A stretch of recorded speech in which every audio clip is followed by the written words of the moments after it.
Resume reader killers. It's true. Oftentimes, recruiters are reading resumes at a couple of thousand miles an hour. They are buzzing through not just your resume, all these other resumes.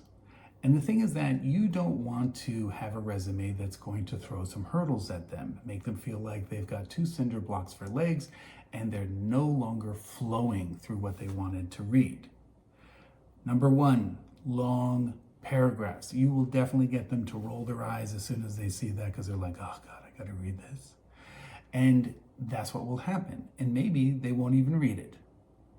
The other one is endless bullet points, which are basically long paragraphs with dots in front of them. But the other thing too with bullet points, and this is the psychological element of it, is once we hit 4 or 5, most recruiters are going to hit autopilot. That means that they're going back into buzz mode and blasting through your resume as quickly as possible, missing a lot of details.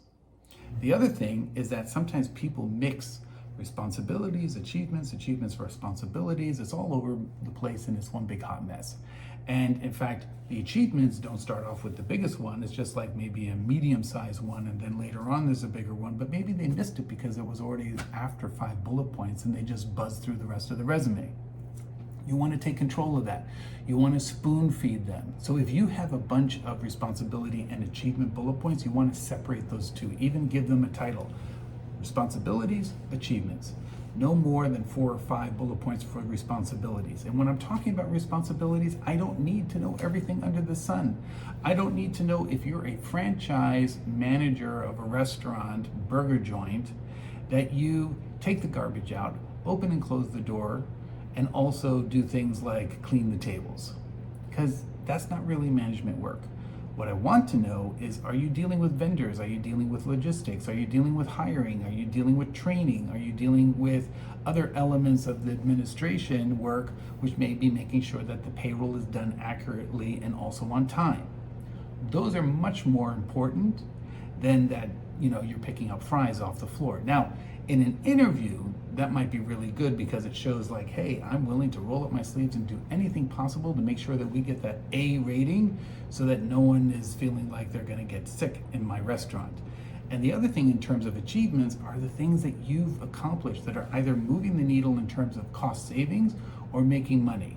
Maybe your restaurant was a poorly functioning, performing restaurant until you came on board, and then you turned it into one of the #1 restaurants in the state. That is a major achievement. That is what we want to know. Now, long paragraphs, endless amount of bullet points. What's the other one? Well, here's the thing. If we look at a resume and there's nothing in bold, there's no spacing, it's just one big chunk of words, that again is also going to turn us off, because it's almost like a long paragraph, even if you have things broken up slightly. You want to make sure that you're changing the font in terms of size, not the font itself. Okay, you want to keep that all one, but you want to change the size. You want to put some things in bold, like for example, experience, maybe also education, maybe skills. Those are things that you would put in bold. Maybe also some of your highlights, some of the big numbers, like, hey, the cost savings of how much, maybe put that in bold. So that makes it more enticing when we look at your resume so that we see things easily. Because again, you are spoon feeding the reader.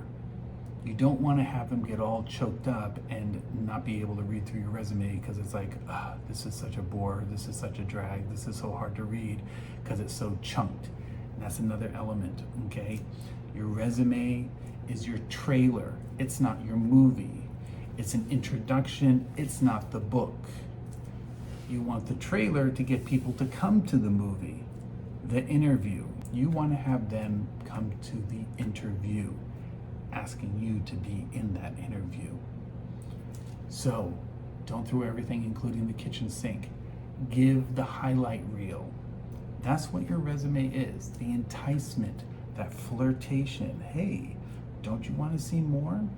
That's what you want your resume to be.